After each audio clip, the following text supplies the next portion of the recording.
joining us. If you'll let me know that you yay and verily can hear me. I've got on my end showing that we've got audio going, so that's good. I know our VA, the wonderful, illustrious Amy, will be on here as well to make sure everything's going well for you. But while we have a few minutes allowing everybody to join us, be sure to head over to yourbizrules.com/FB. That's a direct link to our Facebook page. Answer the question of the day and share it with your friends. And if you do that, we'll enter you into a drawing for an Amazon gift card. So that's some little fun for the day as we just give everyone a few minutes to get onto our platform and into our webinar. If you've joined, make sure you let me know that you can hear me. Just send a little chat and say, yay, I can hear you, Leslie. Everything's good. That way I know we don't have any sound issues. Let's see. I might need to help Miss Amy over here just 1 second. So let me know that you can hear me. While we wait, go ahead and jump over to the Facebook fan page so you can enter into our little drawing that we have there by answering the question of the day. And we'll go from there. So let me help Miss Amy here real quick. I'm so glad some days that y'all can't see all the behind the scene things that go on here, but it is lots of fun and lots of technology and moving pieces here. And that's, you know, that's kind of the part of being an entrepreneur, isn't it? Let me get Miss Amy real quick. Because they love to tell us. Okay. Working on, all right, thank you. Thank you so much, Amy. That should be a direct link to get you in. So there, thank you. And let me get back over to our main presentation. I even have 2 screens set up in front of me, so even then it's a little crazy to go between all the windows. Again, if you are here, make sure, let me know that you can hear me, and then we'll be getting started lickety-split. There's Amy. Okay, awesome. Amy, I'm assuming you can hear me. Okay, well, I tell you what, let's go ahead in the interest of time, give everyone 1 more minute, and then we'll get started at 3:05. You know, if you've joined us for more than one webinar, you know that I tend to finish early anyways. I happen to be a quick talker, but I love sharing this stuff with you guys so much, and I know what an impact it's had on my life. I know what an impact that it has on my clients' lives, and I just get excited to share it with you. So, all right, well, we'll go ahead and mosey along. Okay, let's see. Amy's saying that Webinar Jam is having her install something, so that might be the same case for other people who are joining us as well. But if you have joined us here, yay, you can hear me. Awesome. Thank you so much. If you have joined us here, what you've joined us for is the Banish Your Time Demons, the rules on how to be able to grow your business in 20 hours a week. Yes, it is possible. This tends to be the one area that people are the most skeptical about is this very possible? It's possible, guys. Not only have I done it for one business, I've done it for 2 businesses personally, and I help a lot of clients, easily over 7 or 8, 9 in the last year that I'm working one-to-one with, be able to do it themselves. So it is possible, but you do have to kind of break the shackles of the way you think about time in order for it to be possible. So with that, I wanted to kind of share with you the kind of why I do what I do. I am very family motivated in my business. You may have received an email that said I would walk away from this business in a heartbeat if I thought it was a detriment to my life and a detriment to my family. And that's every bit the truth. And part of that reason is that because of this family. So I happen to be the little girl on the left-hand side with the little red tie. And this was my family. My family was an entrepreneurial family growing up. And I just didn't know that as a child because my parents would have a business, get jobs, have a business, get jobs, and it just seemed normal. That seemed to be what we did as a family until we had one company, and that company really started to be a company that could turn things around for us financially, improve our lives financially. My parents were happy in it. I remember being happy in it. I remember having, some freedoms that we just didn't have before, to maybe go out and buy some clothes, or, be able to go to McDonald's or go on a vacation. And for this family, that was a true luxury until the day that it wasn't. And a tax accountant embezzled $20,000 worth of sales tax money from my parents. And that financially was a huge setback. The implications that that had on our family was that we had to file bankruptcy. The family unit as a whole just disintegrated. It would take another 7 years.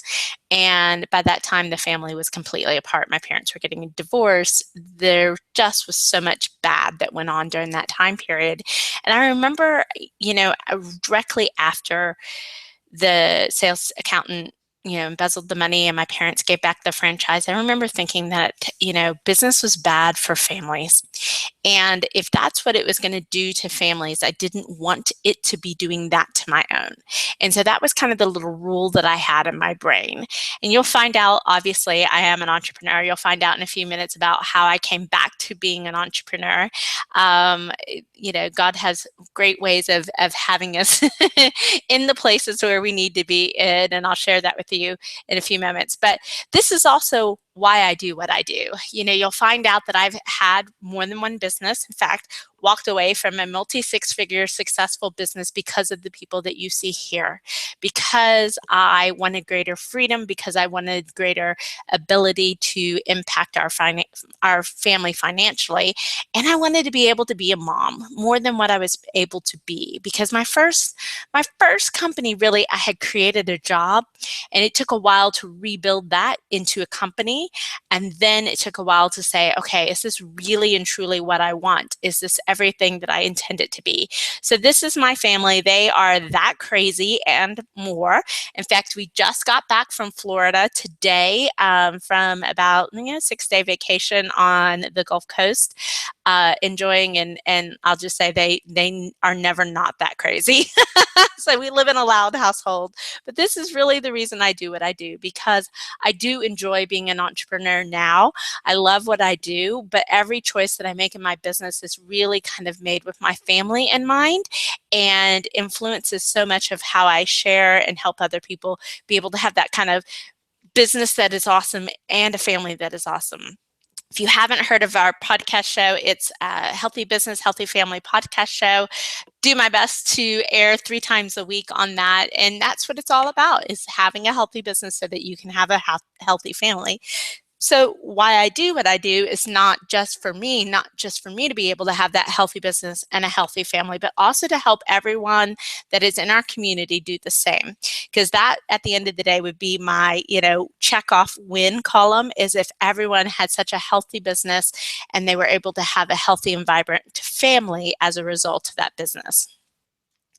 So what are we going to talk about today? Well, this is about some time demons and banishing them.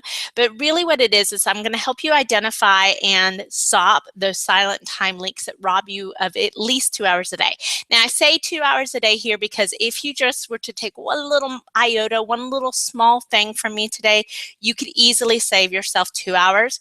But what I'm going to share with you actually could save you a lot more, and you'll see that as we go through. So if you get 2 hours a day times 10, that's 10 hours a week, but I'm going to promise you that you'll have much, much more that you could get into that 20-hour work week that you're looking for. Or if you're not looking for that 20-hour work week, because most people go, oh, that's just not possible. It doesn't matter to me what your work week is. What matters to me is that you're not working your life away. And so you will get some tips and strategies on how to be able to start to kind of stop those silent time links that really, really and truly are robbing you of your time. Then we're going to talk about some easy and practical techniques, some strategies, some tips to be able to immediately show an increase in productivity. I say by 50%, but honestly, these strategies are things that can change your life if you believe in them and if you are committed to getting them to work within your system. Like everything, you know, a brand new habit takes 21 days to build. I have a program that's a 21-day program, and it's just because it takes 21 days to do something new. So I would encourage you that if you take some of these tips and strategies and put them into your life, try them for a full 21 days. Heck, try them for 30 and they're in like Flynn. You will see an increase in your productivity. And then we're going to talk about those rules of time, how you can really use this as a process, because that's what it is. It's a process and a practice to get your time under control and to be able to get more done. So I think that sounds pretty good out there. I don't know about you, but who wants to be able to get more done and spend less time doing it? I think if that's you at all, then you're really going to enjoy today. So the one invitation that I have for you today is that you can choose one of two things. You can choose to have results or you can choose to have excuses, but you can't choose to have both. And that is so, I guess, prophetic for me because it's really the truth. So the way that I love for you to interpret this is if you are listening in and get one of those excuses pop up in your head about why it wouldn't work, how it couldn't work, it would never right for you, anything that our brain kind of tells us, no, this isn't me, oh, this is horrible, that can't be right, all of that stuff. Write down what it is that just elicited that response, because that might just be the thing you need to pay the most attention to. Because when we've got a fear around change or a fear of what would happen if it didn't work, the excuses is how our body, our mind thinks it's protecting us, but it really isn't. And so those are your little, your little flags of saying, oh my gosh, I need to take a closer look at this. Is this really true? And so I encourage you to choose the results, to use those excuses that pop up as your little red flag that says, hey, I need to take a stronger look at this. I need to really think about this and how this is impacting my life, because it's those moments that you've got the greatest opportunity for change. All right, so it is a very pay it forward experience here. If you've seen this webinar before, I will tell you it's got some new stuff in it. I am always out there really trying to improve what I share and make sure that it's relevant and that we've got the up-to-date kind of statistics that are out there. But there's so much to this. This is a process that honestly can take my clients anywhere from 90 days to a year to really get into and really have it become second nature, because it is such a different way of looking at things. We have to really shift our norms, and some days that takes a little bit of time to do so. When I really learned and developed this process, it took me 3 years, and so I'm excited that I can help people get through it in 90 days or a year. That's amazing compared to what it took me. But just know that I'm going to share as much as I can with you, but there's probably a lot more. You are going to come away with takeaways, but there's still some more things you've got to be able to kind of put together in order for it to be 100% for you. But if that's important to you, then I'll let you know of a way that you can take it a little further, find out more information, and be able to get onto your journey of getting those results in those 90 days or within the first year. So a little bit about my entrepreneurial journey. Like I said, I didn't really start off to be a entrepreneur or business owner, although I had the mindset, the making of it really early on. I mean, I was one of those people that would win teddy bear pins, and I'm so dating myself with that, but teddy bear pins were popular in elementary school. I went out and I bought some and I resold them for twice as much at the school. When it was jelly braces, I was on that. I always just could see the opportunity to create a business. I could see the need and the desire that people had, and then be able to help them, fill the need, meet their desires, get what they wanted in a way that it was a win-win situation. But with the situation growing up, business was going to be bad for family, I wasn't going to do it. And so I went the traditional route. I went corporate. I actually did marketing and advertising agency work. So I worked with Procter and Gamble. I worked with Corningware, Corel, Pyrex, and then some people that nobody's heard of that are huge companies, you know, Royal Neighbors of America, a lot of different companies, and helping them get their marketing messages out to the masses. But it did come around to the time to where I had left my advertising career behind. I decided I wanted to be an interior designer because I was still searching for what did I want to do, not just what I was good at. And I found myself lost a job, another job. So I was working for very small businesses, you know, just like many of you might be on the call today. And I found that I was working for people that didn't have good business sense. And so they couldn't find a way to pay for me to work with them. And so I if I stayed a year at some place, you know, that was a blessing. And I just got to a point in time to where I was tired of having to go find a new job. And so I decided to open up a business for myself. And I call it the accidental entrepreneur period, you know, this little lady kind of peeking through the hole, because that's exactly what it was. I hadn't planned on it. And I think I found out on a Wednesday that I was losing my position. And by Monday I had filed for corporation papers with the state of Texas. That's not a whole lot of planning that goes into it. But we were lucky in a lot of ways because business was really good. We were in multiple six figures by the first quarter of our first full year, which is amazing. And I remember thinking to myself that this was easy. And wow, I must be pretty good at it if it was so easy, because why else would so many people find it hard? And I didn't understand the hard part until I had the opportunity to learn. And like I said, God grants me wonderful learning opportunities. And I had the opportunity to learn and kind of went into that, the screaming phase, the failing phase. Was able to come out of that, be successful, turn our company around. I'll go in a little more details with that. But this journey is really about reinvention. So we'll talk about that reinvention, and today's facts and strategies and everything that I'm going to share started to really take hold in that reinvention phase. And then the peaceful tree is really my intention phase, because I'm not having to go through a lot of those growing pains of the first business, because I'm so intentional in the business that I'm building and who I'm inviting to be a part of that. So long journey, but I want you to see, where do you fit in this? Where have you been in your journey, and what have you shared as part of our paths as being an entrepreneur, as being small business owners? So I do want to talk about this loss period because it's significant. And the reason why it's significant to today is because, like I said, when I first began, it was easy, it was simple. I didn't have to work hard. I just thought I was the bomb, and I wasn't necessarily. When the market crashed, so did the business. So the interior design business is a high-end luxury business. It is not a necessity. People don't need it to live their lives. You can live with an ugly house and nobody cares, right? There's some very tangible, emotional reasons why people choose interior design. But when the market crashed, suddenly less people wanted to spend their money in that position. A lot of people had less money to spend.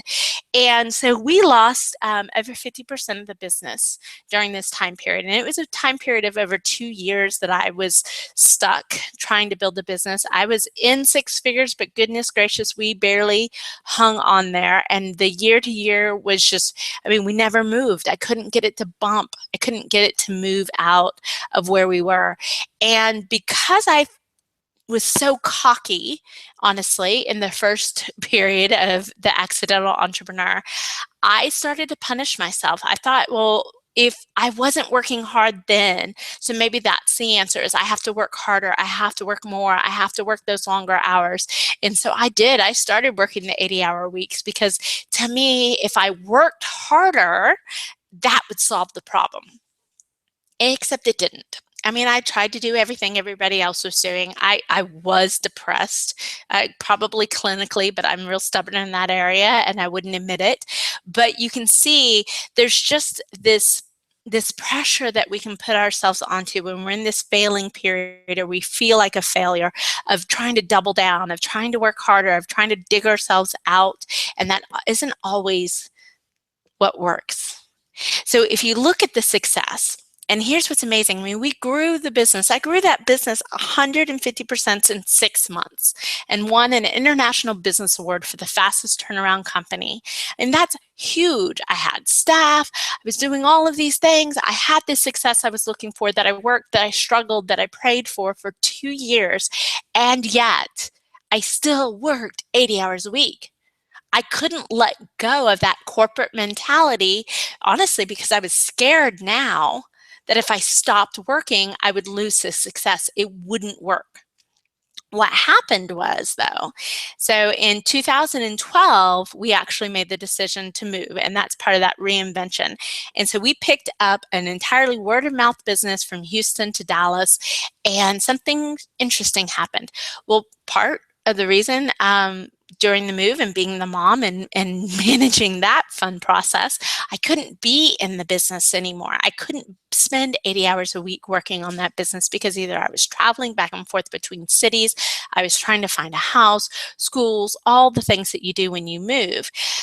And I remember checking my stats, about August or so of 2012, looking at my numbers, expecting to see a drop, expecting to see, because I wasn't the one in the business 80 hours a week, expecting to see less of a business. And what I saw was actually a business that was increasing. We were on track to increase about 20% in 2012 with me not really working in it.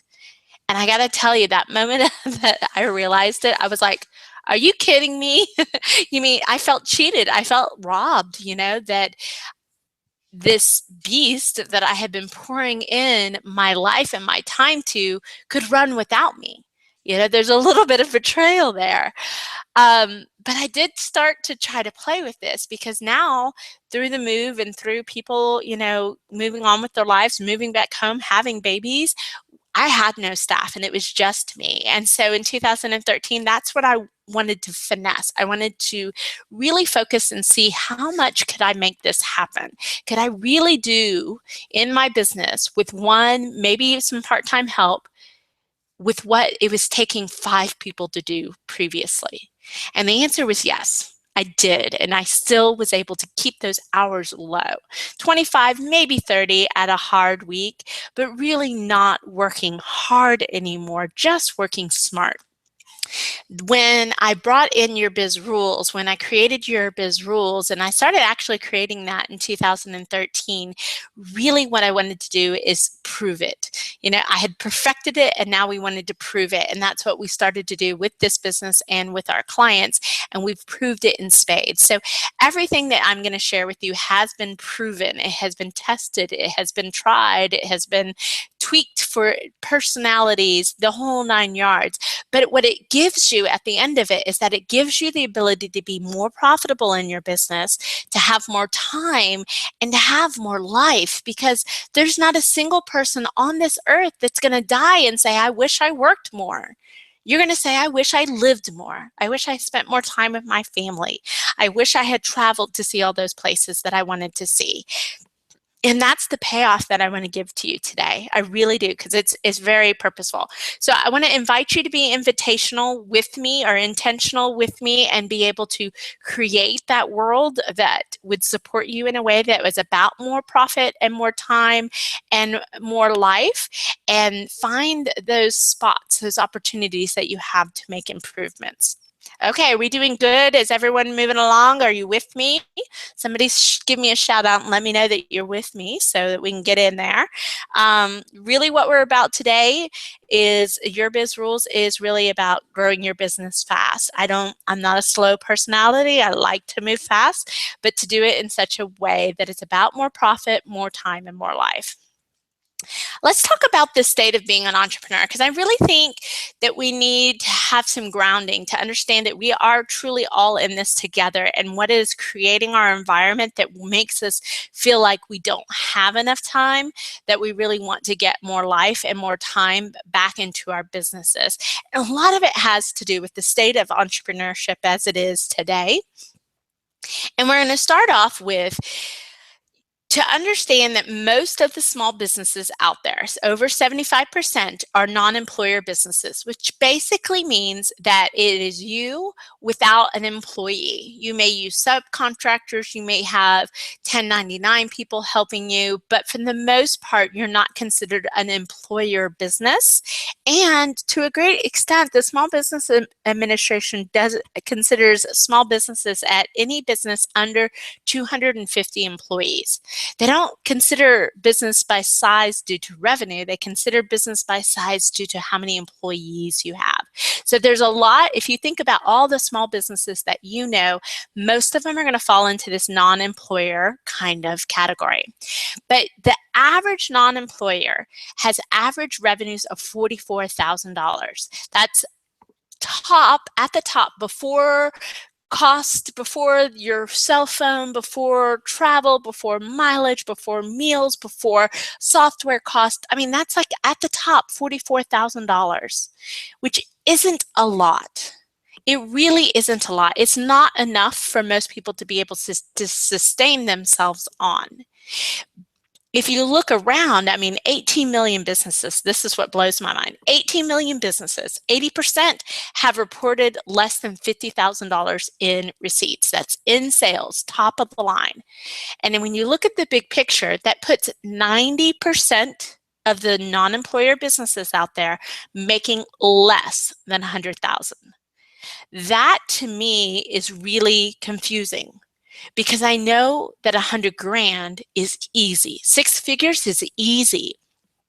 Where it is what are we getting tripped up on in our small businesses that aren't allowing us to grow to that 100,000 mark?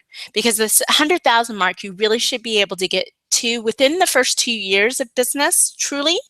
Your first year of business statistically is in that $40,000 to $60,000 mark, and then you should be into 100,000 by your second year. In your second year, minimally.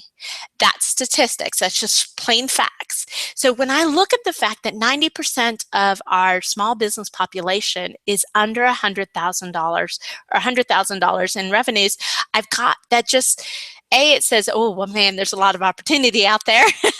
But B, it gets me a little frustrated, because it tells me that we're making it too complicated somewhere along the line. And there's so many people out there that could be making good income, good financial stability, maybe even be able to be an employer of even just 1 or 2 people and have a huge impact on not just your personal world, but the world at large. So that's one of the invitations that I'm giving to you. So why am I talking about money right now? Why am I talking about money right now? I thought this was a seminar, a webinar on time. The honest to gosh truth is that until I give you more time, you can't make more money. But one of the things I want to inspire you to is to tie what you're doing with your time to your ability to earn a great income, an income that you deserve. And so if you see that there's possibility out there, if you can see that, okay, I may be in that average revenue stage now, but man almighty, I can get up, and it's not that hard. But first I have to free my time, because time is one of those excuses that we use. You notice that word, excuse, that we use not to be able to generate income in our business. So we're going to eradicate that. A couple of stats here. This goes a little bit more into percentages of businesses that succeed and fail, but I love this little coin guy, because it's like 30% break even, 30% are continually losing money, and 40% of small businesses are profitable. Again, I look at 60% are not. Oh my gosh. So if we're going to get the more time, we've got to have the time to become profitable. And that's going to be a second key of this. And you need to see that your time is as much of an investment in your business as is the money. They're equal factors, and for a long time, if you get stuck into that valley of no time and no money, you're not going to have the leverage to pull yourself out. But if you can really look at the hours in your day as a commodity and see, that an hour wasted of time is $250 thrown out the window. And if you had that inclination in your brain to tie these things together, then you can be in that 40% that are profitable. You can be in the top 10% that are making $100,000 more in their business. It is just a little mindset shift that you really have to wrap yourself into in order to motivate yourself to make the changes. I had a boyfriend that said in college, most people fear change. I use it to do the laundry. Totally cheesy line, but it stuck with me forever. And that's what I want to help you see, that change is really easy, but you have to motivate yourself with something really good. On the other side, you got to give yourself a carrot in order to want to do that. So if you want to grow your business, if you want to be up in that six-figure earning bracket, then you've got to associate with what you're doing today and make the changes so that you can get there tomorrow. This is really interesting, the challenges in business, just so you can see that you're so not alone. This is according to Infusionsoft's 2015 Small Business Sales and Marketing Survey. Well, you may not know who Infusionsoft is, but they're a very large business. We use them. If you got emails from us, that's a service provided by Infusionsoft. So it's a CRM, kind of sales and marketing automation system that I use in my small business in order to leverage my time. But if you look at this, they asked people what their top challenges are. What would you consider to be a huge challenge? And I think it's funny, 55% right there at the top say time to get everything done. There's just not enough time to get everything done, and that is a huge challenge in me being able to be successful. Is a huge challenge. It is a tremendous challenge. So I can't wait to show you some more things. And I hope I'm getting you kind of motivated and inspired to actually be able to put some things into place that will change your business. I have lost my mouse. There we go. So if you look at this, and I went out there and tried to find more statistics for you just to show, but there are not a whole lot of statistics, because I think in a lot of ways we don't want to tell people how much we're really working. And it was so interesting to me that there were so many articles that said, if you're going to be an entrepreneur, be prepared to work 100 hours a week, 80 hours a week, at least, because that's what entrepreneurs do. Well, just because that's what somebody else out there thinks is what's necessary doesn't mean that we have to follow along. The fact that most entrepreneurs work 60 to 100 hours a week is mind-blowing to me. And it tells me a lot of things. It says, A, that we're not 100% effective when we're doing that, because we are doing all the hats, but because we're working that often. When your brain has the time to work because it knows you're going to be working for the next 6 hours, it is no reason to work efficiently. It really doesn't. And I love this quote from Business Families Foundation. It says, entrepreneurs are willing to work 80-hour weeks to avoid working a 40-hour week. I truly believe there's so many blessings and benefits to being an entrepreneur, but we have to be able to give them to ourselves. So if I wanted to work 100 hours a week, why not get a job? Because honestly, that's to me what I'm giving myself when I work 80, 60, 80, 100 hours a week in my business is nothing more than a job. And so I'm inspired to help you see it as something different and minimally work 40 hours a week. But like I said, if you want to work 20 hours a week, the tools are here for you to do that. So where does that leave you? So for the most part, we figured out that our businesses aren't making money. 90% of us are making $100,000 or less, and if you're breaking even, you're lucky, but chances are you're not breaking even at that point. So you really have no time or no money, sorry. But the next part of it is that we feel all this pressure. I mean, the one response was 55% of the people out there don't feel like they have enough time to get things done in their business. So we don't have any time. And honestly, it's not fun to be there. It is not a fun place to be in business. And that point that you've got no money and no time, it just means no fun. So if we go back to that, what we're going to do is there's only one way to go, is we're going to do more profits, more time, and more fun, more life, if you will. And we're going to do the time, but know that we do share other webinars that are on the money and the profit side of things, but you'll see how they all kind of tend to bleed together. And I talk about time with money and money with time because they go hand in hand. But I want to talk about one of the first reasons why time is so hard for people to grasp, why 55% of those people out there feel like there's not enough time to get done what they need to do in their business. And part of that is that this concept of time management is a complete and utter myth. Time management became all the rage in the 80s when we started having day timers and 7 habits of highly successful people, which there are some great nuggets in there. But you see, there was this structure to time that we tried to place on it, and so much of it really steered us wrong. And it worked. Don't get me wrong. It worked for a while. But our world has changed. Our world has become more advanced, more accessible, more rapidly changing on a second-by-second basis than ever existed 20 years ago.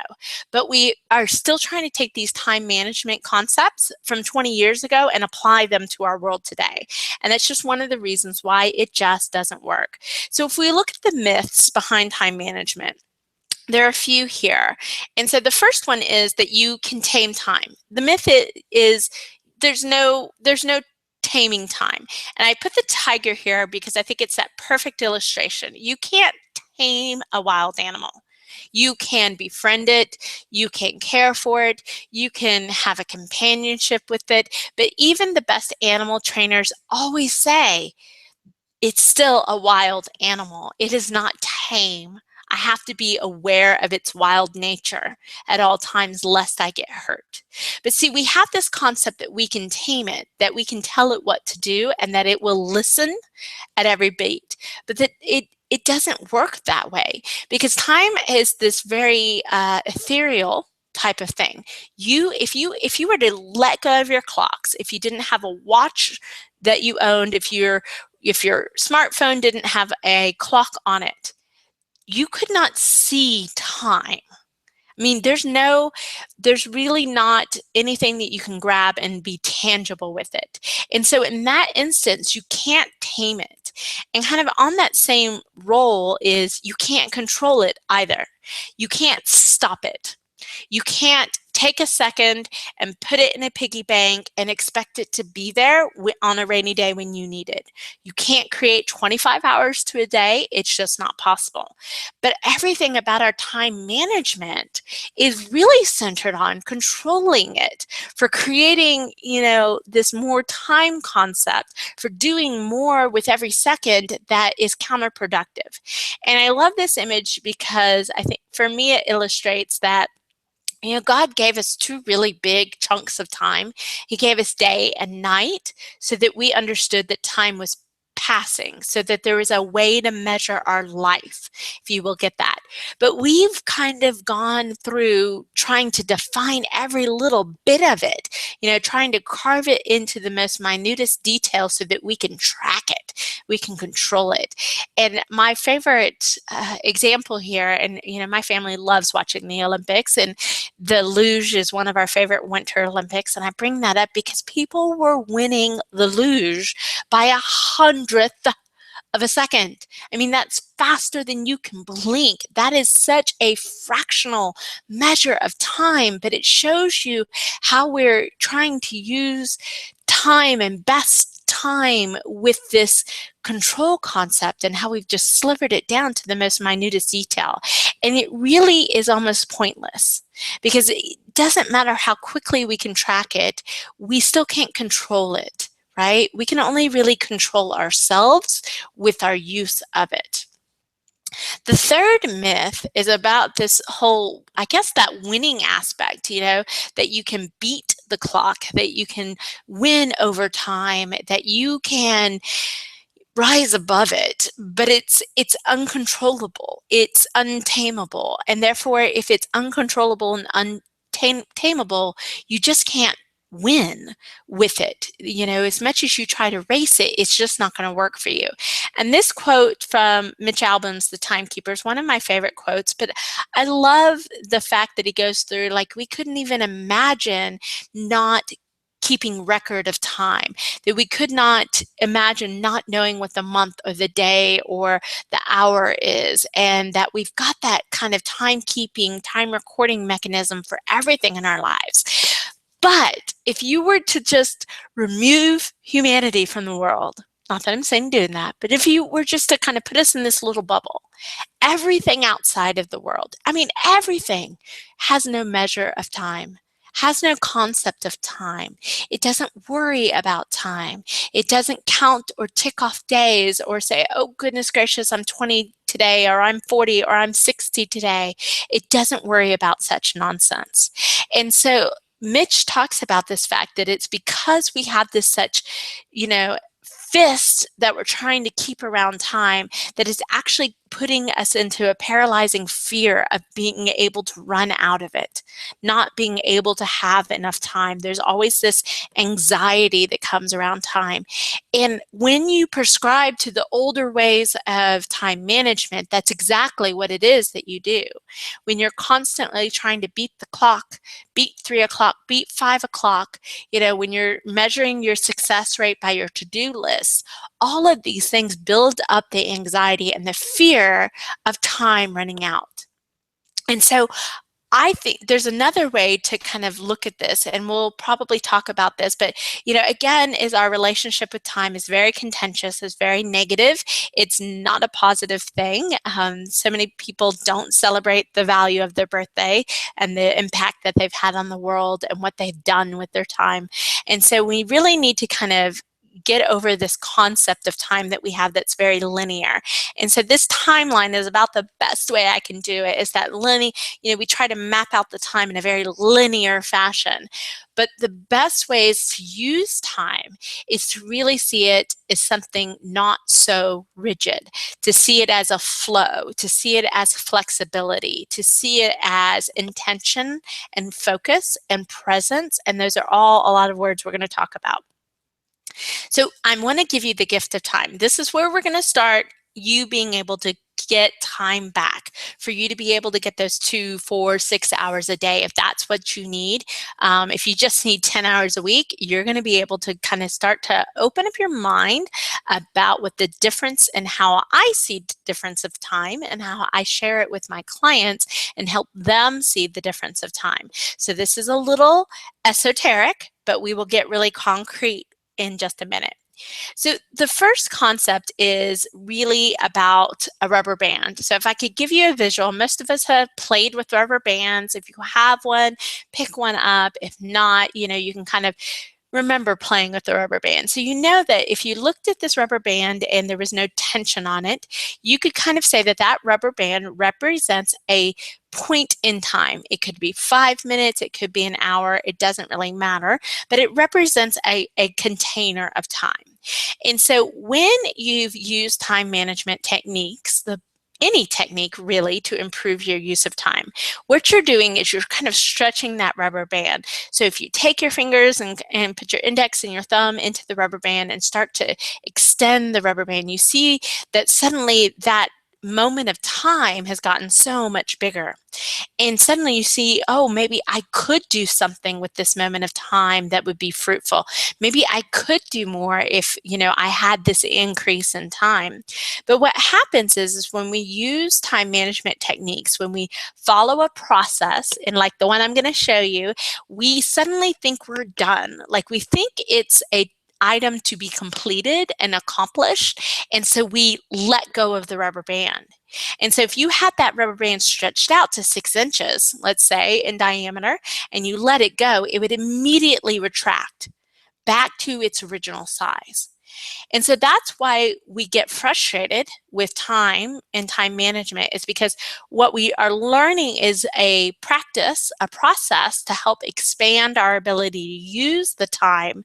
But because we think it's more about accomplishment and we don't see that it's something we have to do on a continuing basis, we let it go. And so it shrinks back.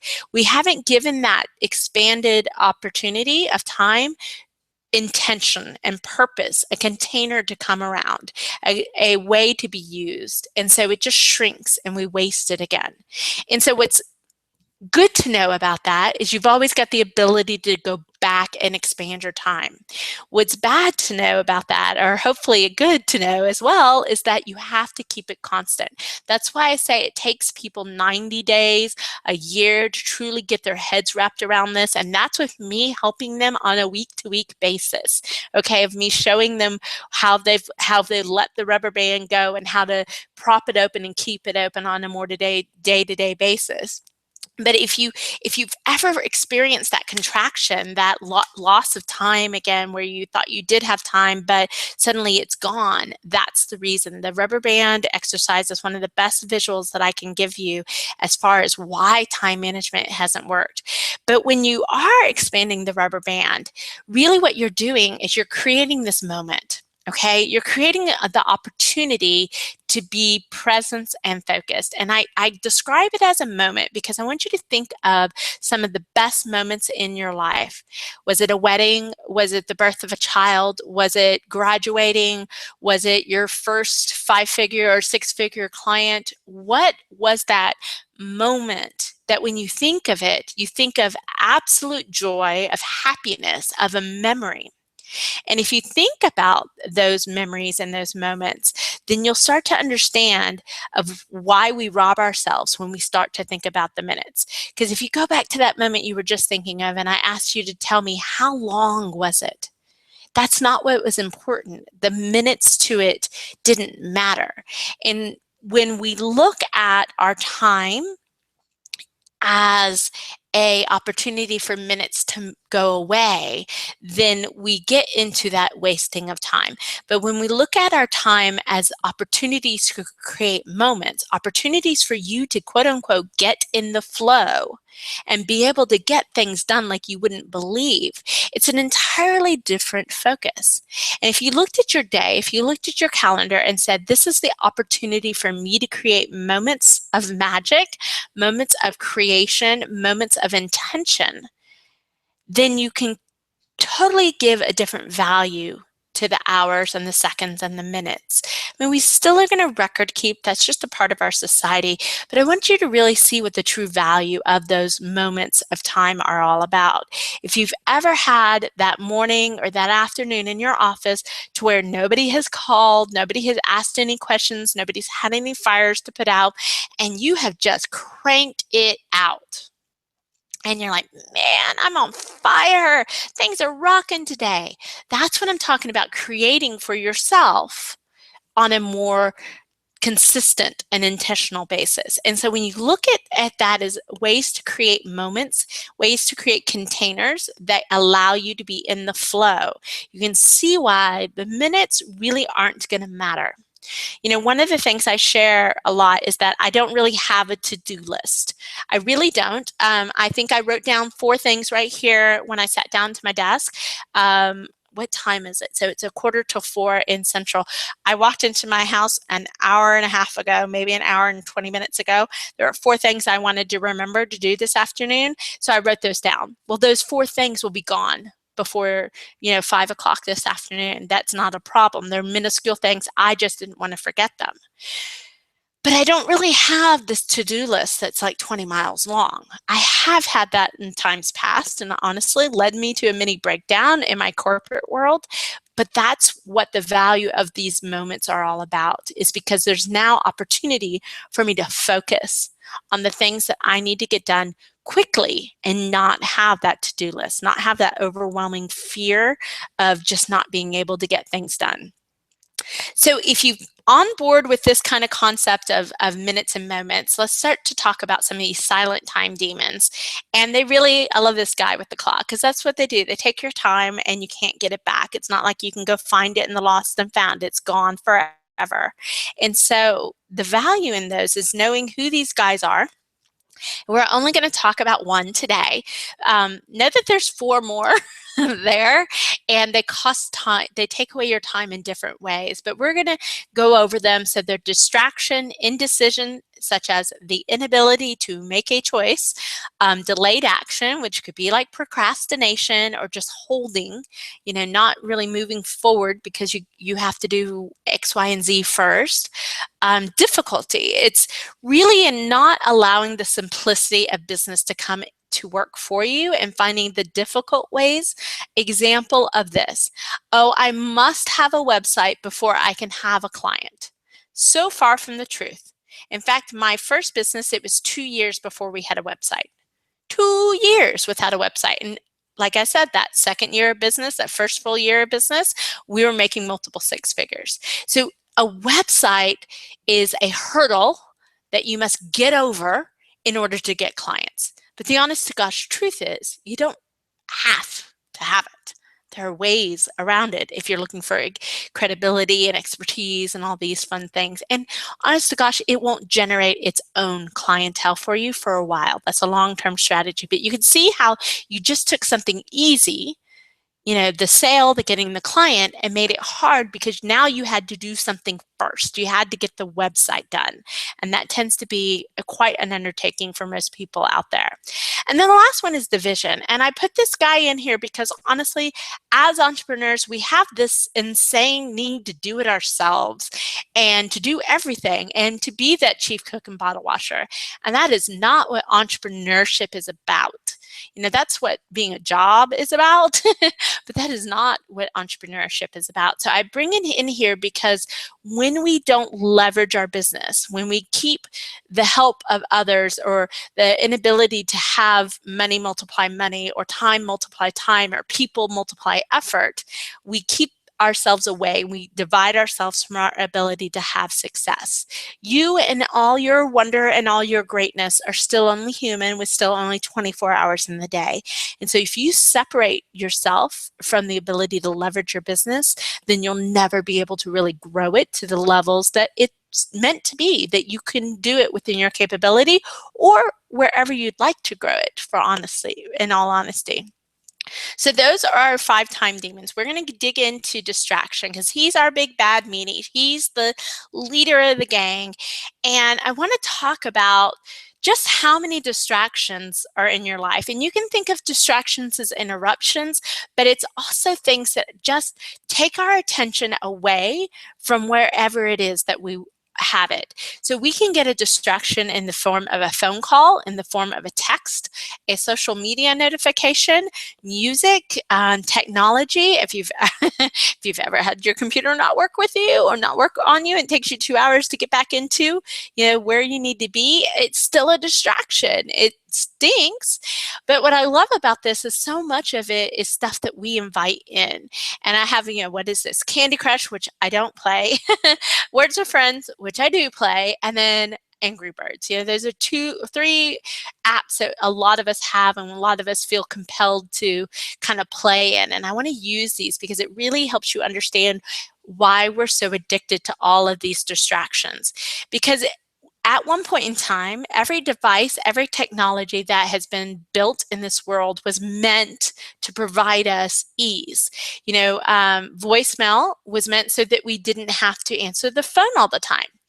Email was developed as a delayed response system to replace voicemail. But yet along the way, we've gotten into this instant response kind of feeling that we should have in our business. And part of it is through technology, because when we buy something on Amazon, we get an instant confirmation. And that makes us feel good because then we're validated in our purchase. But what's going on here behind the scenes, what you may not understand is is the thrill of you got mail. If you had the AOL account, you logged on and you got that first responsive, you got mail. There was a satisfaction, an endorphin reaction that your brain had going, oh, I got something. Somebody loves me. Same thing happened the first time you were on Facebook. Oh, I've got 10 friends. This is awesome. And then it's about how many shares can you have? How many likes can you have? How many retweets can you have? And what makes it exciting, the reason why we keep going back to it, we keep checking our email, we keep checking all of these fun toys. The reason why you'll lose an hour to Angry Birds is because it's not predictable. You just don't know when the payoff is going to be. If it was predictable, if your brain knew when the payoff was coming, when you were going to get liked, shared, get the Angry Bird to get the 4 stars, 3 stars, or whatever it is anymore, you would get bored with it. And what's amazing is all of these technology developers know that. They know that you get hooked when you get unplanned reinforcement with your device, with your application, with social media. That's why there are so many notifications, because it just dings off that little endorphin, right? It's why we'll check our email 4 times even though we just checked it, 10 minutes ago, and there's still nothing there. Guys, I'll admit, that's my big hang up. I don't know why. I think it's something earth-shattering or like $1 million is going to come through my email, because it's not. But that's kind of the reason. I'm like, got to check that, got to do this. And so it's such an innate part of our brain. It's very, very subconscious. But I wanted to kind of give you this insight to why you're reacting the way you're reacting to the distractions, so that you can put some systemic controls on them, because the only persons that will be controlling that is you. So if we look at this, what does distractions cost us? And I love this part because it's really the truth is 90 minutes a day we're spending on our phone. This is a statistic, and I try to go back out there and find out, get the latest and greatest out there, but essentially 90 minutes on our phone. And this is not necessarily talking on our phone. This is texting, this is using social media, this is playing games, this is checking our email. And there's a little graph here that you might not be able to see, but like the orange segment is 21% done texting. 28% done talking, 17% done social networking, 15% surfing. Games, 9%, other 10%. We spend a lot of time on our phones, and 90 minutes a day, even if you're just on it for 5 or 10 minutes at a time, starts to add up. And you're not going to get away from it completely. It's just you have to see what it's truly costing you. If you get to the end of the day not feeling like you have enough time to really get those things done, like the 55% of the people from Infusionsoft survey, you have to ask them, where's the time going? And it's not that, and the reason why I've said it's silent time leaks isn't because it's anything usually great and big. It's because it's the minutes that add up over the time to give us 90 minutes a day, an hour and a half a day, spending on our phone. 32.5% of your week is about checking emails. If you just worked 40 hours, and we know most entrepreneurs don't, but if you just worked 40 hours, that's 13 hours a day. That's 2.5 hours a day. So even if you just look at your email and your phone, we're up to 4 hours. 4 hours a day just spent on these 2 technologies that were meant to save us so much time. I challenge you to really keep track of yourself. If you don't think this is true, keep track of yourself and see. And I'll give you a tool here in a minute. You got the time tracker. You can kind of add your own category in there to see how much time you're actually spending on these things, so that you become aware of where your time is going. Distractions kill. Distractions is huge. In fact, I was just in the airport today, and there's a new book on the shelf called Focus, and it's talked about the silent leadership skill of success.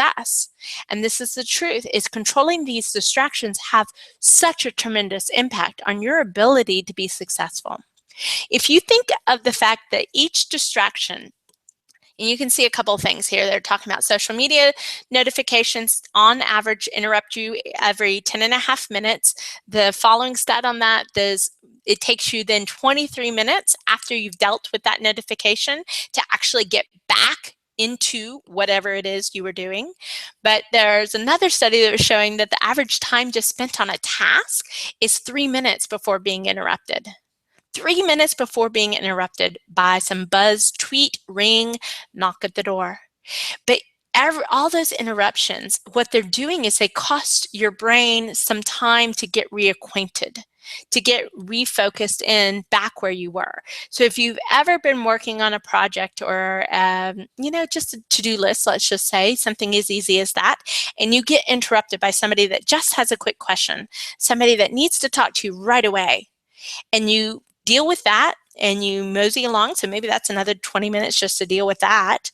And then you sit back at your desk and wonder where you were. What were you working on? Now, what was the thing I thought I needed to do next? Then you understand how it can take you 15 to 20 minutes to get your brain back into the flow. So between these three things, you can see how I told you easily you can work 20 hours a day if you just got these three things under control. And I'm not saying don't check your email until I think 10 and 2 is one popular way to do it. I'm saying that if you're going to think about it for 3 hours and about how you needed to check your email, then check your email first, but control how long you're there. And then don't check it again until another appropriate time so that you have the opportunity to create this moment of space, of time for you to do something with it. And I love this last one. 44% of all distractions are self-inflicted. And that's so completely the truth. We are creating it for ourselves and not giving ourselves the rules of how to interact with all this newness and greatness and lovelies that we've got at our fingertips. Oh, my mouse has gone over there again. Okay, so my mouse has a mind of its own today, guys. So what is that costing us? If you just added, 4 to 7 hours a day easily, if you've gotten through, your work day and you sit there at the end of it going, what did I even work on? What could I say I got done today? You can understand this. But it also costs you some things that you may not understand. It really costs you the peace and calm that comes along with clear thinking. One of the things, ADD is definitely out there. ADHD is definitely an issue. There are definitely people that have clinical issues with ADHD. But the number one thing that I hear so much is you must be ADHD if you're an entrepreneur. I don't think that's the case. I think we put ourselves into an environment of ADHD that we create with all these distractions, the inability to focus. And when you look at that, when you look at what it's really costing you in your ability to focus, is it's costing you the ability to be creative, to be innovative, to solve problems, to get things done. And if you're not going to be able to get things done, find the next best person to be able to get them done for you so that you can actually be the leader in your business. Your Biz Rules is called that way because I have a profound belief that you have to be the one that rules your business and your life, or it will rule you. If you're caught into this distraction, and this is one of the things about the demons, is they don't want you to succeed. They don't. They want to keep you in this little bubble. I want you to break out of the bubble. I want you to get beyond that 90% of the businesses that can't make over $100,000. I want you to be in the top 10%.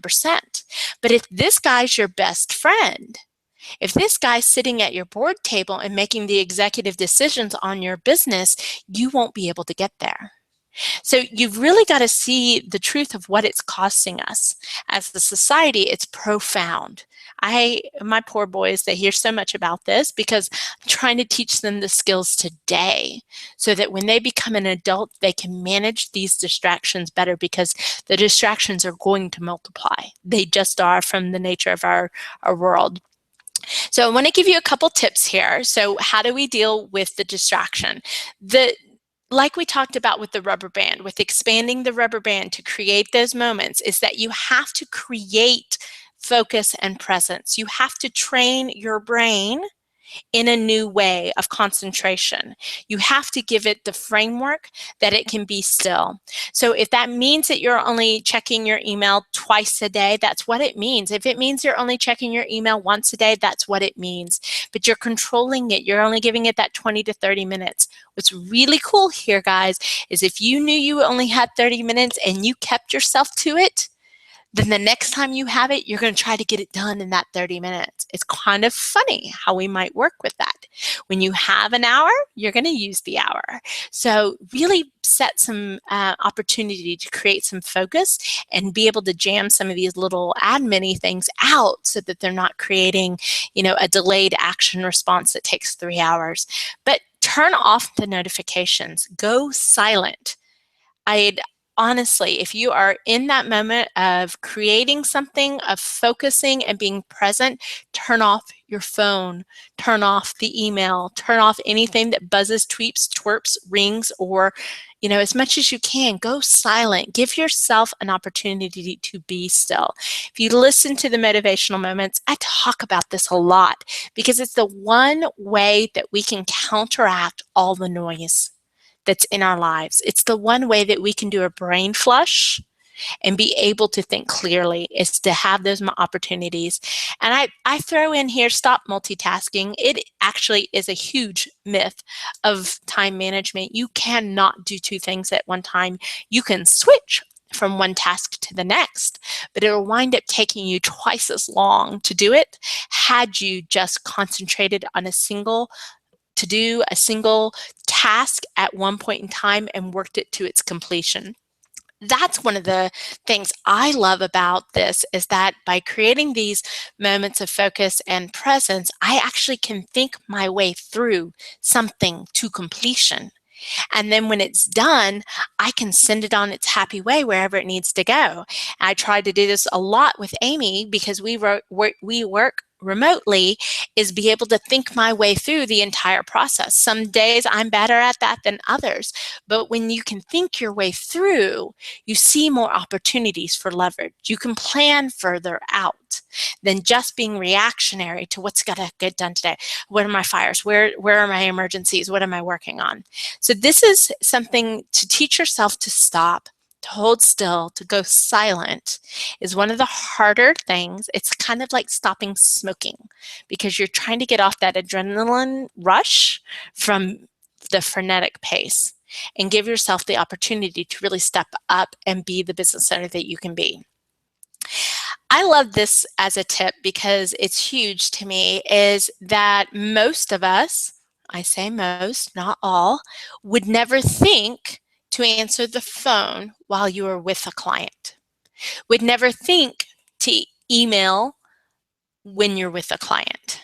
I have my phone with me because I'm a mom, and if the school calls 3 times, I know I need to talk to them. But even I will look at that and go, well, there's one, and I will let the person know that was the school. If they call back again, I will need to take that. Most parents can understand this. But it's a situation of when you're not with a client, when you're in a moment of intention, when you've created that moment of time to be able to focus and be present, you have to give yourself that same level of respect that you would give to a client. You're not really serving them by being ultimately 100%, responsive to the phone and picking it up every 3 seconds. That's not service per se. You're greater serving them if you're working on a solution that could solve their problems in such a way that it would be quicker and more efficient and more splendiferous in its results. So that's kind of this tip that I want to give you, is that you have to give yourself the same courtesies that you would give the clients in your business. If you wouldn't text or talk on the phone or check your email or be on Facebook or allow somebody on your staff to interrupt you during that moment of time, then you can't do that for the rest of the time either. It's a quick little way just to kind of help yourself protect those boundaries. So let's get into the 5 rules of time. I'm actually going to go into the rules of time and start to talk to you a little bit about that time tracker.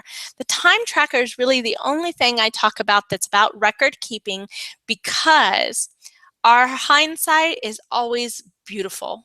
Our estimation of our progress is always lovely. We always feel that we're doing better than we may actually be doing, which is why we don't always feel like we need to change anything, because we remember that it was better than it actually was. And the time tracker is just to help us get a snapshot of what is actually happening so that we can make a better choice in how to move forward. So we'll talk a little bit about that in these 5 rules of time. I wonder how everyone is doing, if we're enjoying the key learnings so far. If you've got something out there that you've really hit home today, be sure to let us know on the chat. I'd love to hear your responses. It's how I know that what I'm sharing with you is truly impactful. So don't be shy. Let us know how it's going. Let's get into those 5 rules of time. So here's what they are. So R is for rediscovering the freedom of college. There's a lot that we had to do about being flexible in our management of our time in college, especially if you were like me and not only were you taking a full load, but you wanted to work out, you volunteered, maybe you were in an organization on campus, and then you worked, plus you had to find time to study and go have fun.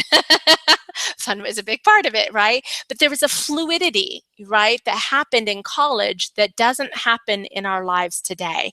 And so that's what rediscovering the freedom of college is really about, is bringing back some of that fluidity, some of that change that happened on a semester basis or an occasional basis, if that makes sense to you. You'll find that my schedule, the way that I manage time, changes 4 times throughout the year, depending upon what time of the year. I'm on a summer schedule right now. That looks completely different than it looks any other time of the year. And that's because I have a focus on being able to be here for my family, for being able to have fun with my kids during summer, and to take it easy, to give myself a little payoff. So that's what really kind of that rediscovering of freedom of college is. The U part of rules is about utilizing time targets and blocks. That's kind of what we started talking about with that rubber band. That's where we're going to get in a little bit deeper into how you can really get back that time for you in a practical sense. We're going to talk about those time targets and blocks. L is about liberating yourself from that chief cook and bottle washer role. You know, we talked about in division as one of our silent time leaks of keeping us in the doing everything and not leveraging our business. That is what this is about, is you have to liberate yourself from that role and give yourself permission to do so. And the L part shows you how to do it, shows you how to leverage people and resources and money to make that happen.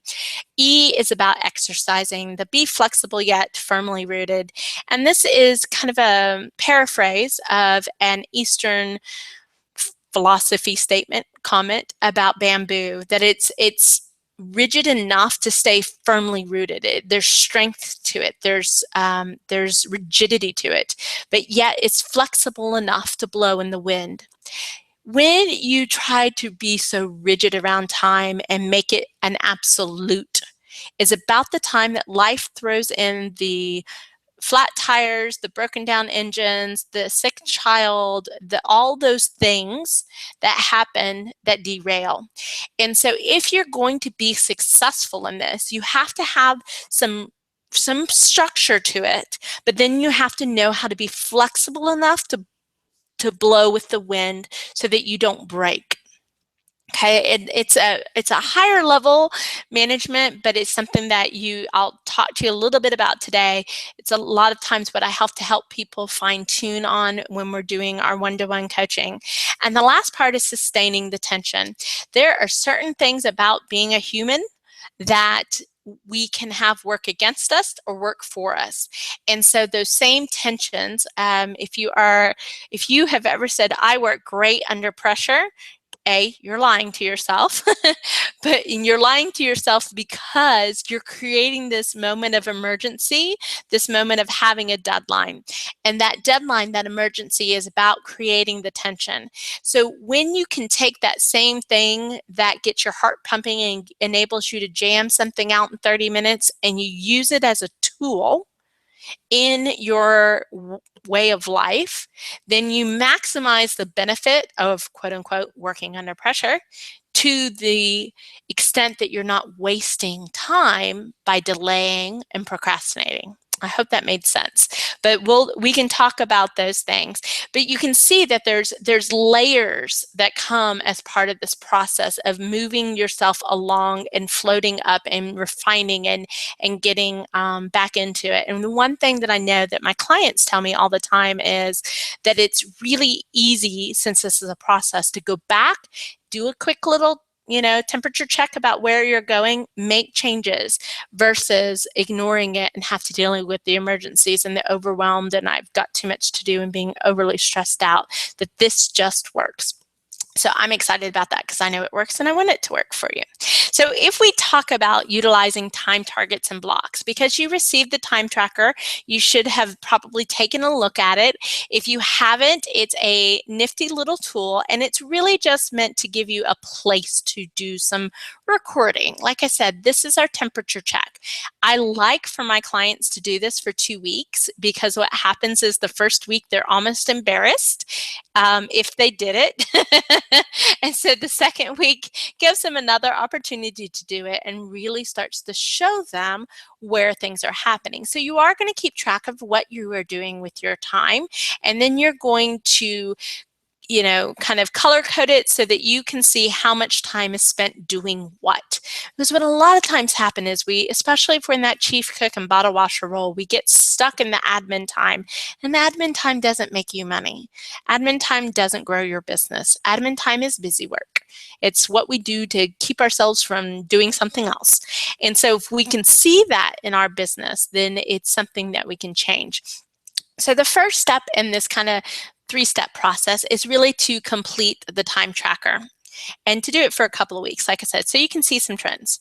And when you do that, what you're going to see at the end of it, once you've categorized your time and done a little addition, is you can start to see where you should target. Now, these percentages are based on a loose rule of thumb. And I will say loose rule of thumb because it depends where you are in business. If you are new in business, man almighty, that marketing should be a lot more than 20% of your week. It might be 50% of your week. And the way that you can look at this, if you're in that stage of really just starting your business or needing to grow your business, is that you're not going to have a whole lot of client and project management work, right? You can dump that time into your marketing, and that's how much time you should be spending on marketing. Okay.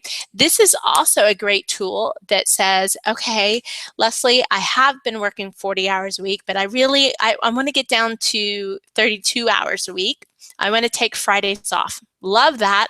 Don't like working Fridays personally myself, but it happens on occasion. So if you said I want to work 32 hours a week, you can do the same kind of math here. So, under where it says total hours, it's telling us how much time you're spending in that area. And if we were to base the work week off a standard work week, you would have a 5% of your week as your goal. Well, being able to stay 32 hours is how long you want to work, and to know that that works out to about 1.5 hours. That's your time target, right? So simple math there to help you understand where you need to focus your time. If you knew every week, on average, you needed to spend about an hour and a half of administrative time, you could start to schedule it. You could start to probably even cut that down drastically. If you knew that you needed to be spending 10% of your time on working on the business, and that's everything from working with a coach, learning more about how to be a business owner, finding those ideas of a new product, all of those things are working on the business to strengthen the business, to grow the business. But it takes intention and focus to be able to do that. Most people have zero, which is why this example says 0. Most people do not work on their business and struggle to see why it's not growing. You've got to tend it if you want it to grow. Then you can see HR, marketing, sales, project management, the whole time thing. So the number on the outside is said based upon how many hours this person wanted to work, what those time targets might be. So if you start to see that this is where you're going, you can start to use this concept of rocks and chunking and deadlines, which is our next step of the process.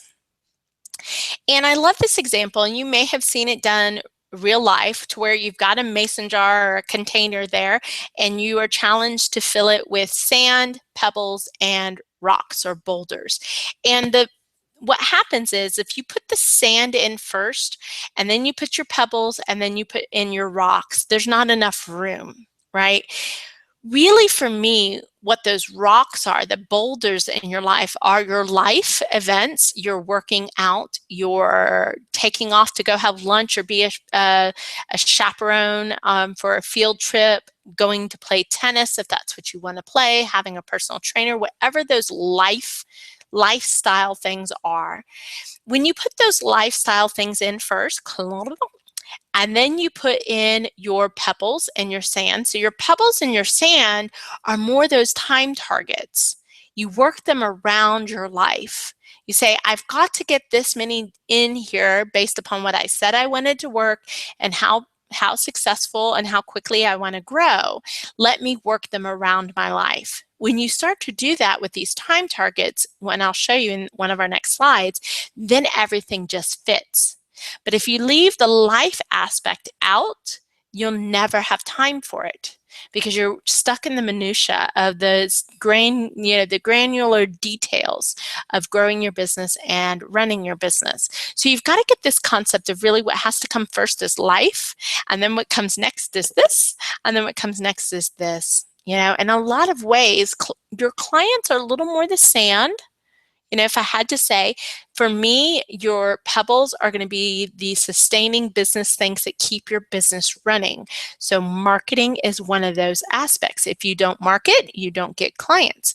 If you've ever been in the case of marketing, then you get a flush of clients, then you're done with that work and you don't have any clients. Now you got to go back out and market. So you get a flush of clients. So you work that client work. So then you get done and you have no clients. So you go back and market again.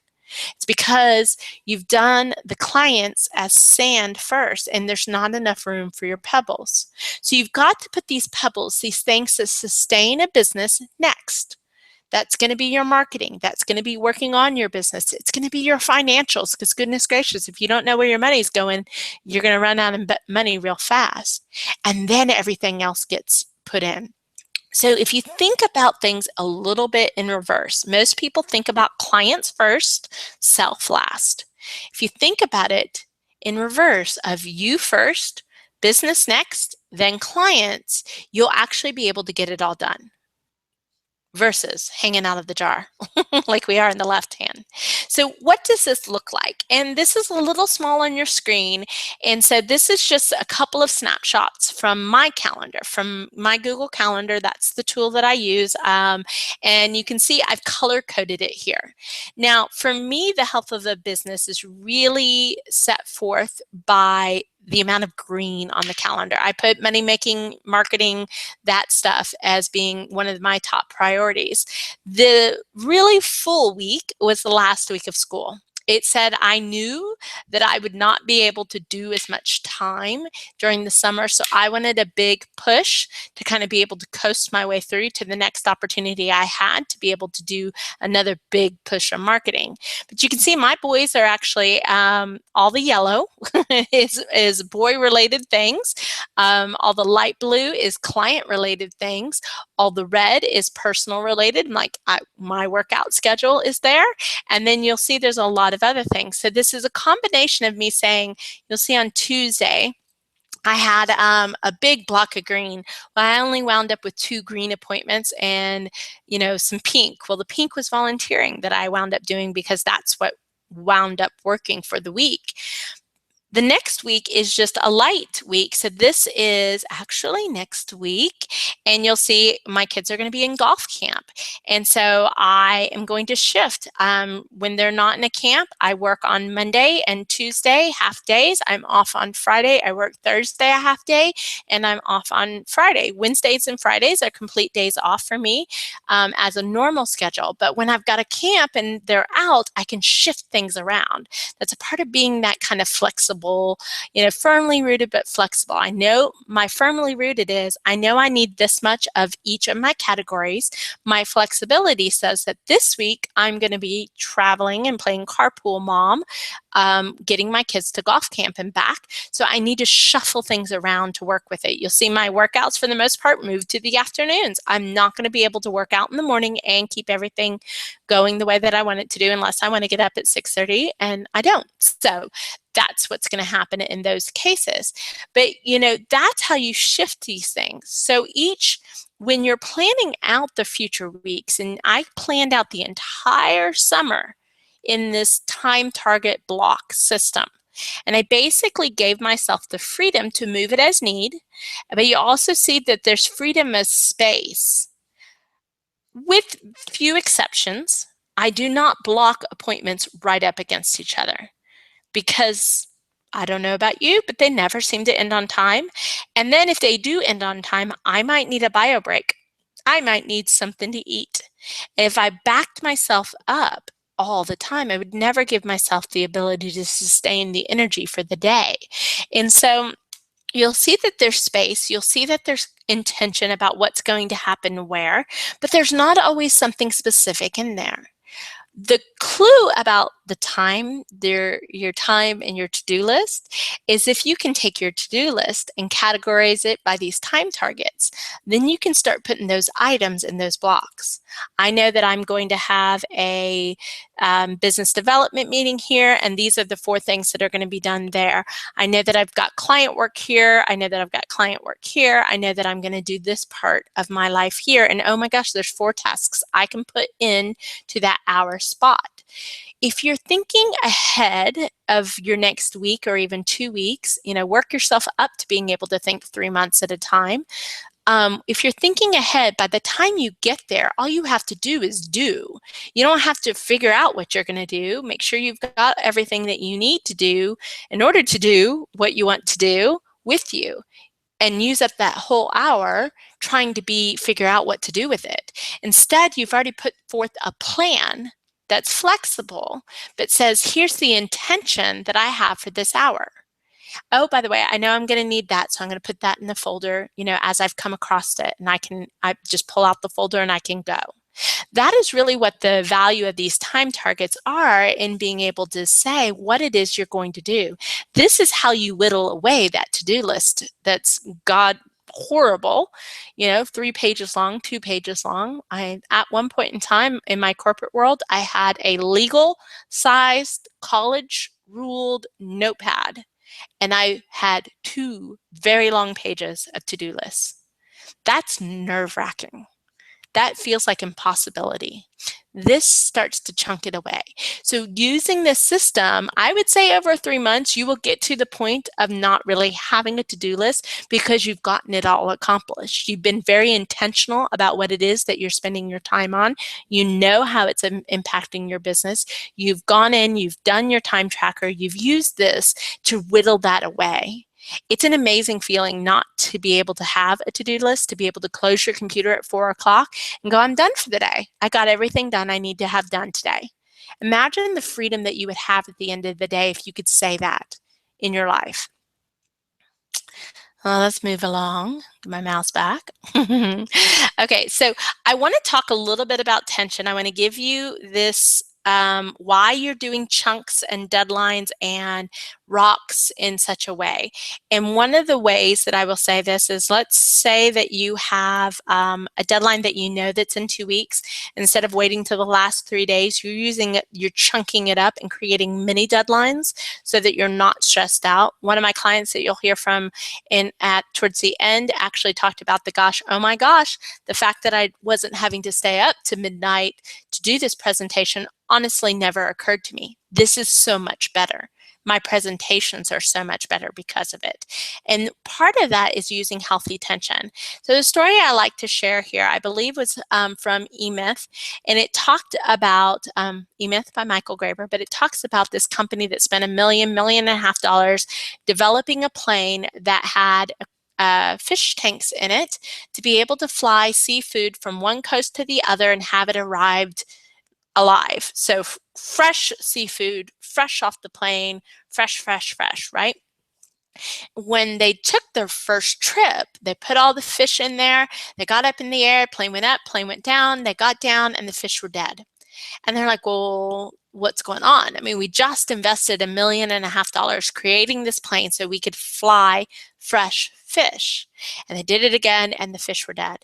And so they got a consultant and the guy came in and he basically looked, it's one of those, here's your bill and, 15 cents for hammering and $250 for knowing where to hammer.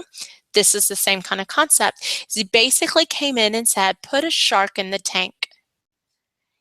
They're like, what? A shark? A shark would eat all the fish. And he's like, no, the shark's not. It's, you don't put a big shark in the tank. You put a small shark in the tank. But the thing is, fish don't know any different. When you create small deadlines, when you say, I only have an hour, when you take your hour and then you butt it up against something personal that you can't get out of, that you have to go do, you're creating tension. You're creating a little shark in your schedule. Now, what happened is as they put the sharks in the fish tank and flew across the country, they landed with live fish. The fish stayed alive due to the tension. A little bit of tension properly placed in your business keeps it alive, gives you a reason to get it done now, gives you a reason to push a little bit stronger, to change the way that you do the things that you do so that you can do it in less time. That tension is a really important part, and I know it's a step in the rules, and I'm not going through all the rules, but it's like one of those things that I feel like I would be remiss if I didn't share with you, if I didn't help you understand why this is so vital in your life. So use the shark mentality or comparable to find the ability to use that healthy tension to your benefit. If you know that you, quote unquote, work well under pressure, then make it work well for you, not you working hard for it. There's a way to do this and it really pays off in the end. So those are the rules of time. And so really see yourself. I talked about the liberating yourself from the chief cook and bottle washer, how huge that is. Just giving you the snippiest snippets of how to do that. We've talked about this exercising the be flexible yet firmly rooted, but it is a process of learning that principle. It's kind of like half moon in yoga. If you do yoga, you know that that is not an easy pose that you just get in there and do, right? Even the easiest ones, down dog, take a while to perfect. That is what this is about. It is a practice of exercising that flexibility, yet being firmly rooted.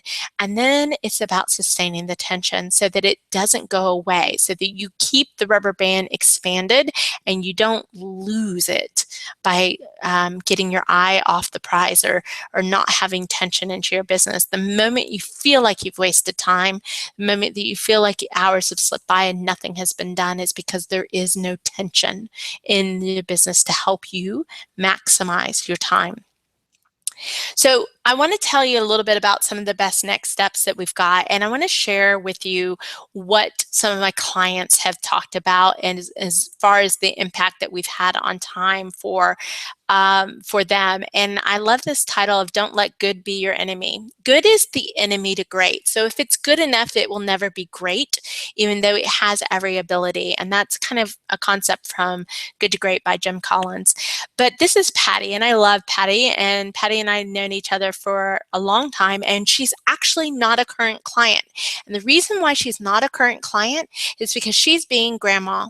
She is busy being grandma. She is traveling to see her kids that are in Oklahoma and in Houston, and being a mom traveling around with her 12-year-old daughter who does ballet. We built the business to allow her to do that, to not have the guilt of wanting to do that. And as such, it didn't make sense for us to continue coaching because she had been doing it and practicing it for a long enough time to get her through this transition. And what's amazing is that she knows where her business is coming from for the year. She does not have $1 million goal. She has a $120,000 goal, $100,000 goal on the low end, because that's what she needs to make an economic impact in her family. But she's looking at it from the side of, it's not just about the money, it's also about the time. So for her to have a business that she loves, and as she says, she knows not only am I profitable, but the quality of my clients have improved, which is a huge win. And there's a sense of peace and calm that wasn't there before. And I love that, because that's something I can't tell you and promise you.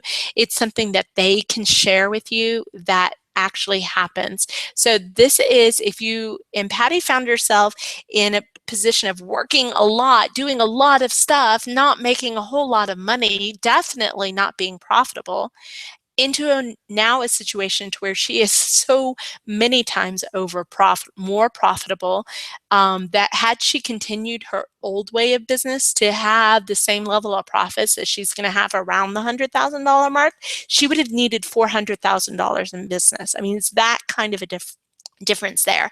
But like I said, she started being off in March, and she doesn't plan to be really fully time back in her business until August. But her business will still be there, and that's what's really cool. Michelle's another amazing story. This is a lady that's had a business idea for 3 years. For 3 years, really had a business idea of how to start a business, but always let things like a full-time job, which she has and still has, get in her way of moving forward in her business. And so because we were able to start working early on in her stages, where we took her in 3 months was so light years ahead of where she had been in 3 years. In 3 months, she went from concept to client, to not just a client, to a 5-figure client, working on 6-figure deals. That's what changing your concept of time and where you're focusing your time does. She was stuck in delayed action, which we didn't really talk about, but stuck on making a decision on the logo and a website, which is difficulty, right? We just got down to the nitty gritty of what does it take to get a client, and only focused on that, but we focused it with intention so that she could still work her full-time job and grow her business. You know, she has plans to quit her full-time job once this business is to this point, so to speak.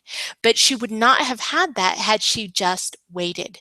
If she had just kind of bought into the delayed action and the indecision that comes along with some of these time demons. So if you're ready, if you're on board and you're ready to get above the 100,000 mark, get to the $100,000 mark, get into 250 if that's where you are, if you're ready to say that you have a 6-figure, multi-6-figure business, then you need to take a step forward. If you think you don't have enough time, waiting won't bring you more. Action brings you more. That's the honest truth. Getting into practice, getting into the process is really brings you more. So I will invite you to join us. You know, go ahead and head over for a breakthrough laser session. They're complimentary. They're about 45 minutes long. I will be chatting with you about, is there something I could do to help? And if there's not, I'm going to give you some next steps to go, a direction to go so that you can meet the goals that you are telling me are so important to you. But I can't help you if you don't take the time to at least put in an application. That way I know you're serious, that we're going to have a great time, and that the time we spend together is really going to be worth something. So this is going to be perfect for you if you are truly serious about having the business that you say that you want. A lot of times people just say 6 figures but don't really mean it. And so if you mean it, if you're ready to have it mean something, if you're serious about it, you're ready to be on point with what you feel called to do in your purpose, then go ahead and take this next step, because it's a great next step. If you are ready to stop having those excuses and you're ready to start having the results, then the breakthrough laser session is your first step in that process, because tremendously the feedback that I get is that there's so much value just in that conversation that most people are just amazed with how much I share and how honest I am with you. But if you're ready to be profitable, then you can step forward, because honestly there is an investment. I'm not going to sugarcoat that for you, but it's through the investments in yourself that you have the greatest growth. And if you could go like Michelle went from no business to 5-figure clients in 3 months, wouldn't it be worth the investment? And so you've got to be serious about wanting to be profitable, and you need to be ready to, or at least want somebody that is experienced, that has been there, done that. Like I said, my entrepreneurial path has taken me through every hill and valley I think you could possibly be. There's been mountaintops and there have been valleys. So the benefit to you is that I have been there. And the benefit is that not only have I been there, but I've used these techniques to personally grow. And then I've used them with other people to help them grow. And these are tried and true. They're not hypothesis. It's not theory. There's proof behind the pudding, if you will, to a lot of what I share with my clients. So if that's something that's best for you, go ahead and take the time and fill out the application so that we can just have a brief chat. What I'll leave you with is really, if we come back to our families, having more time in our business is about not selling them short. You only get one chance at these guys, and if you screw up, it can take a long time to undo that. And so getting time to be able to be and have the life that you want is crucial. And this is one of those first steps in mastering those time demons and understanding the value of the process and being able to shift where you invest your time so that you aren't selling them short. So that's it for today, guys. I hope you enjoyed it as much as I've enjoyed sharing with you. Love to see you out there on our Facebook fan page if you hadn't had the chance. By all means, if you're ready for the Breakthrough Laser session, you can get that at yourbizrules.com/app. It's also on our homepage, so it's really truly simple and easy to do that. With that, we'll kind of wrap up. I'll double check to see if there was any great information out there. I know, Misty, I'll looking through the comments here, but we've had Jenny and we've had Misty on board. And so if you are still hanging out there and have any questions, let me know. And I will answer some of these questions. Missy, I've got your email, so I can send that directly to you and answer you online. But thank you so much for joining us today. I have really enjoyed being with you and being able to share a lot of the great things that I help my clients do on a day-to-day basis. Be sure to check back next month or within the next month or two for our next webinar. And until then, have a great day. Thank you so much, guys.